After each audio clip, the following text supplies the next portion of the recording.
Tarde, meus irmãos e amigos. Estamos vivendo dias de grande reflexão.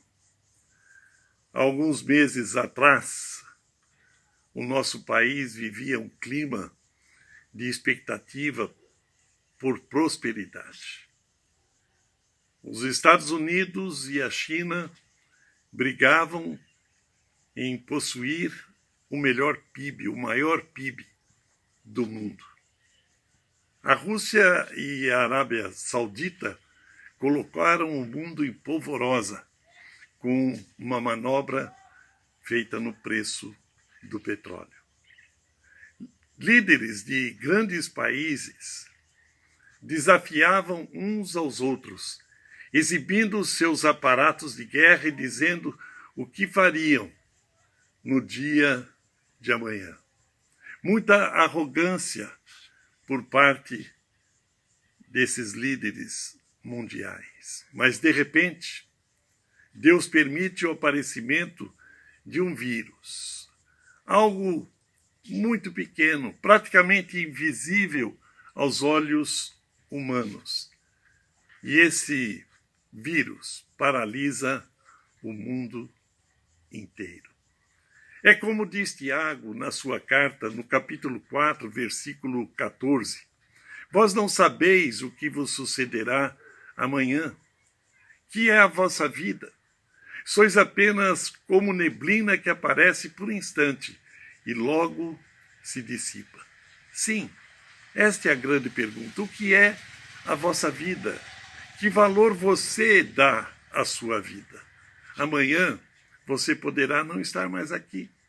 Jesus disse algo também semelhante em Lucas, no capítulo 12, dos versículos 16 a 20, quando ele nos conta uma parábola que diz: o campo de um homem produziu com abundância. E ele arrazoava consigo mesmo, dizendo: que farei? Pois não tenho onde recolher os meus frutos. E disse: farei isto, destruirei os meus celeiros e reconstruí-los-ei ainda maiores, para que eu possa então recolher ali todos os meus frutos e os meus bens. Então eu direi à minha alma: tens em depósito muitos bens para muitos anos. Descansa, come, bebe e regala-te. Mas Deus lhe disse: louco, esta noite te pedirão a tua alma. E o que tens preparado, para quem será? Jesus chama esse homem de louco, pois a vida passa como neblina. Um simples e invisível vírus pode mudar tudo. O mais importante aqui nessa parábola é a advertência de Jesus: esta noite te pedirão a tua alma. A grande reflexão desses dias, meu amigo, não é sobre a morte física ou a economia. A grande reflexão é sobre a sua alma.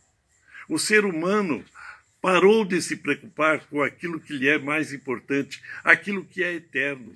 O vírus que realmente deveria assustar a humanidade é o vírus chamado pecado. Jesus veio a esse mundo para salvar o homem da sua segunda morte, a morte eterna. O vírus do pecado entrou nesse mundo e contaminou a todos.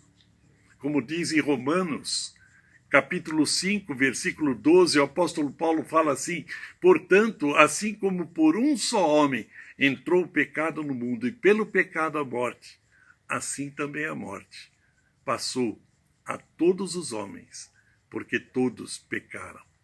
Essa é a segunda morte, a separação eterna do homem da presença de Deus.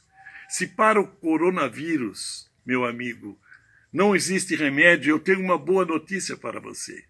Para o vírus do pecado, o sangue de Jesus Cristo é cura absoluta. Quem nele crê já passou da morte para a vida. Ele mesmo disse: aquele que vive, crê em mim, viverá eternamente. É hora de refletirmos sobre isso. É hora de nos arrependermos dos nossos pecados e nos voltarmos para Deus. Fale com Deus agora. Receba Jesus Cristo como Senhor e Salvador da sua alma e entregue o seu futuro a Ele. Palavra da Vida é um ministério que se destaca pela pregação do Evangelho.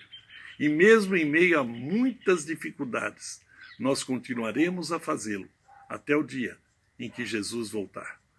Tenha uma boa tarde, reflita sobre isso, porque a sua alma é tudo de precioso, ou de mais precioso, que você tem. Muito obrigado.